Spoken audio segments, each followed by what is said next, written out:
నమస్కారం. నా పేరు భూవనాగరాజ్ శర్మ. శ్రీ దుర్గా జ్యోతిష్యాలయం.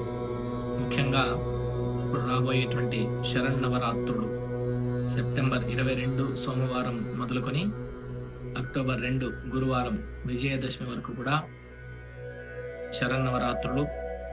అందరం కూడా అంగరంగ వైభవంగా ఈ నవరాత్రుల్లో అమ్మవారి సేవ చేసుకోవాలి. చతుషష్ఠి పూజా విధానం ఉంటుంది. అది కుదరని వాళ్ళు షోడశోపచార పూజ, అది కుదరని వాళ్ళు పంచోపచార పూజ, అది కూడా చేయలేని వారు నామస్మరణం చేసినా కూడా అమ్మ అనుగ్రహిస్తుంది. కలశం పెట్టాలి, అలాంటిది ఏమి నియమాలు చేసేవాళ్ళు చేయడం తప్పులేదు, కానీ ఏ విధంగా పిలిచినా అమ్మ పలుకుతుంది. భక్తి శ్రద్ధలతో తప్పకుండా ఈ నవరాత్రులు ఆచరించండి. అమ్మ యొక్క పరిపూర్ణమైనటువంటి అనుగ్రహాన్ని పొందండి. మరిన్ని వివరాలు తెలుసుకోవడానికి కామెంట్ చేయండి, ఛానల్ని సబ్స్క్రైబ్ చేయండి. నమస్కారం.